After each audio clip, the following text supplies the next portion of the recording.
Reactor, online. Sensors, online. Weapons, online. All systems, nominal.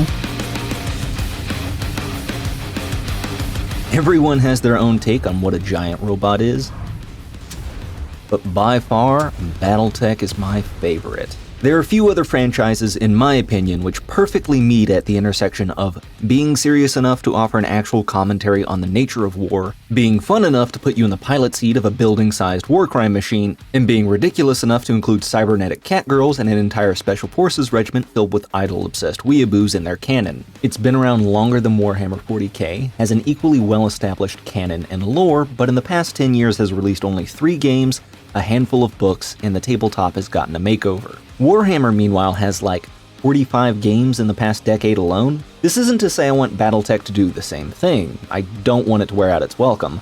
But I also think it's safe to say the franchise has been somewhat underutilized as of recent. But let's step back for a second. I'm going to assume you know nothing about these giant stompy robots, so let's start with a brief explanation of what the franchise is and what it's about. Battletech is a science fiction franchise focused on the wars, militaries, and politics of the Inner Sphere, the majority of human-settled space around 1,000 years in the future. A lot has happened in those 1,000 years, but in the briefest of summaries, humans did what we've always done. We expanded into the unknown to find new homes, and we fought each other.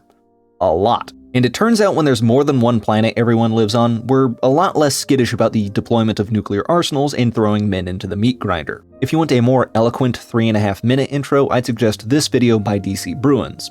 But your best bet at actually understanding the galactic state of affairs in detail would be watching Tex Talks Battletech, specifically the 2-part Ameris Civil War, the 2-part Exodus to Elementals, the episode about the Maquis, the episode about the Marauder, and the episode about the Battle of Tukiyid, but not necessarily in that order. This totals up to about 9.5 hours of what is essentially fan-made history documentaries for a fictional universe, and that's just a start. If you're feeling froggy, there's also 68 books following the lives and times of various nobles, mercenaries, and other notable figures. Or if you want to take a more analytical approach, Sarna.net is a wiki of just about everything. But the important thing in all of this is that this guy was made. The Maquis, the first battle mech. In the setting, war is ubiquitous. It happens just about all the time. The Maquis was created under circumstances similar to the Mark I tank in World War I. In the constant fighting, the various powers would get stuck in stalemates where no one could reasonably progress. And the purpose of the Maquis was to break that stalemate. Once it debuted, all the great houses sought to both copy and improve on that original idea, giving rise to vast arsenals specializing in everything from scouting to urban combat to leveling whole city blocks. Around 6 centuries later, and you get the setting the tabletop and the video games most often take place in. As a guy who, 1, is interested in military science and technologies, 2, enjoys the histories behind and stories about wars, and 3, likes big stompy robots, the franchise speaks to me on multiple fronts. Speaking of the games, they and other pieces of digital media are considered apocryphal. The books and the short stories are the canon, and everything else needs to fit into that. Where they contradict each other, the books always win. Beyond that, the events of most games may or may not have happened. The setting is so vast and chock-filled with mercenary companies that most of the mainline MechWarrior series just kinda happen alongside everything else with minimal conflicts. But funnily enough, there are some takes which are so out there that they wrap their way back around to being canon, specifically the Battletech animated series. Attention, Somerset. I am Star Colonel Nikolai Malthus of the Jade Falcon clan.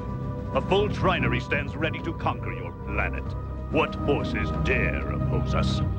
Is this some kind of joke? You dare to refuse my bajal? Refuse your what? Prepare to feel the wrath of the Falcon's claws.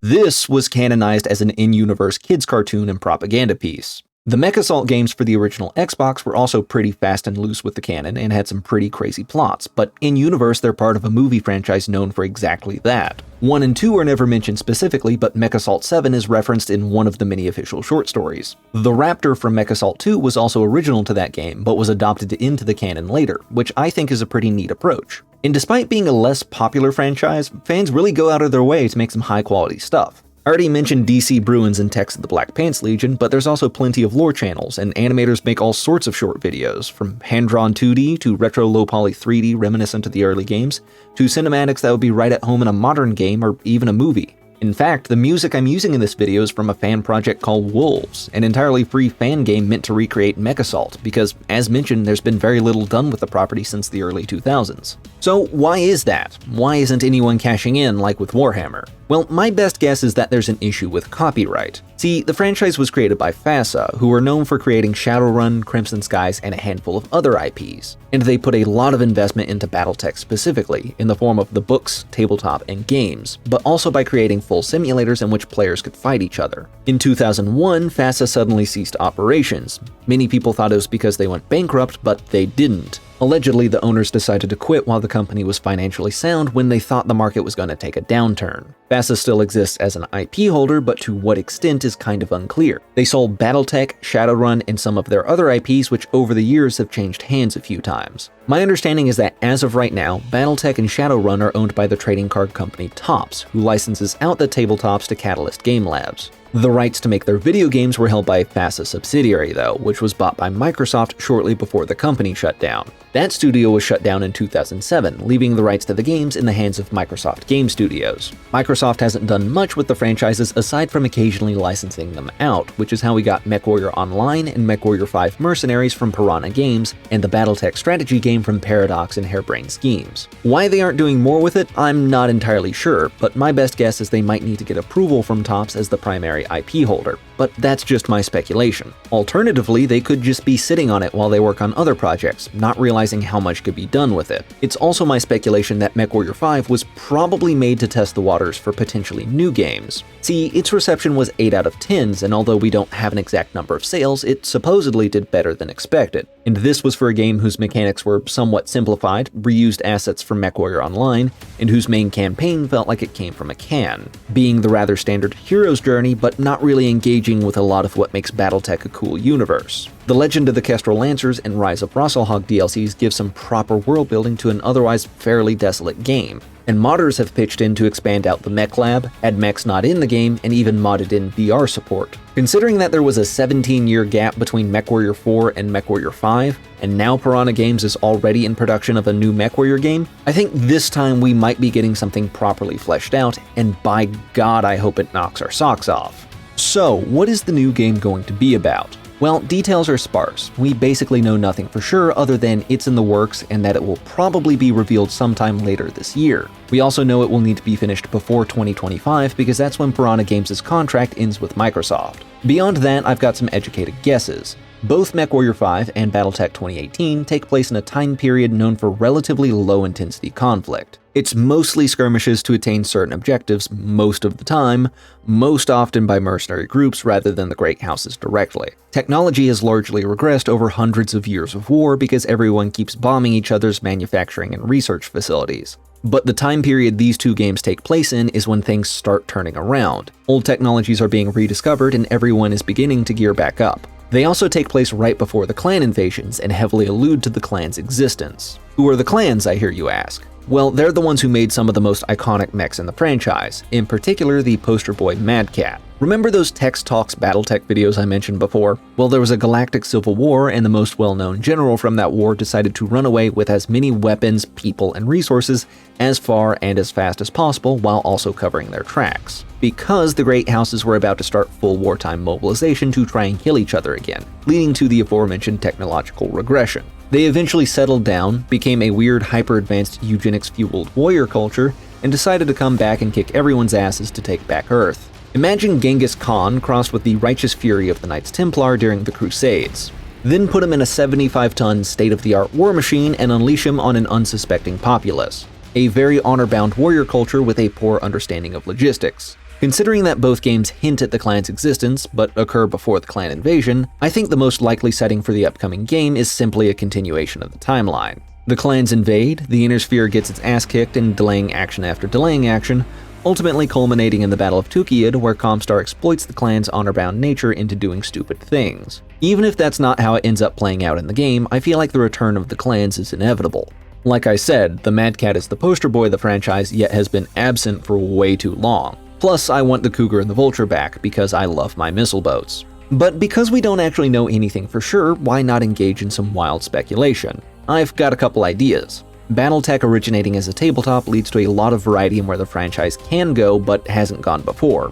Battletech 2018 was essentially a computer version of the classic tabletop, and I would absolutely be down for another game like that with an expanded scope. However, the tabletop also has rule sets for a role-playing game and macro-scale warfare, and I'd be down for either. Something like Total War Battletech seems like it'd be a natural fit for a franchise all about grand-scale warfare, but it'd be equally cool to run around as a character in some of the less war-torn regions of the Inner Sphere. I would also be absolutely down to clown if MechAssault made a comeback. It doesn't need to be the goofy, over-the-top campaigns the Xbox games were, but generally speaking, I think a more casual take on mech combat might help ease new players into the universe. But by far, one of the things I want to see most is a first-person shooter. Maybe not as standard infantry, but power armor exists, and being a normal-sized person when an Atlas or other large mech comes around would be a pants-shitting experience. Like, imagine Titanfall 2 where the Titans were 3 times larger and decide to try and kill you by leveling an entire building on your head. It'd be pretty neat, I think. But that's just mechanically. Story-wise, a lot can also be done with these games, from your standard us versus them, to delving the ruins of Star League for long-lost secrets, to an anti-war war game.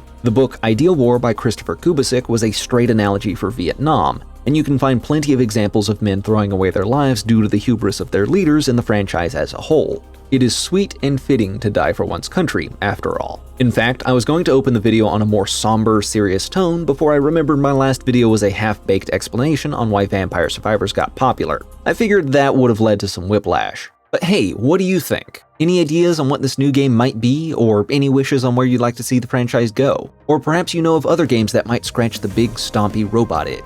In any case, be sure to leave a comment down below. If you enjoyed the video, be sure to drop a like, and if you want to see more of my content in the future, be sure to subscribe. If you want to go the extra mile, check the link tree in the description to head over to my Ko-fi page to drop a donation. Every little bit helps. With all of that out of the way, I'd like to say thank you very much for watching, and I will see you in the next video.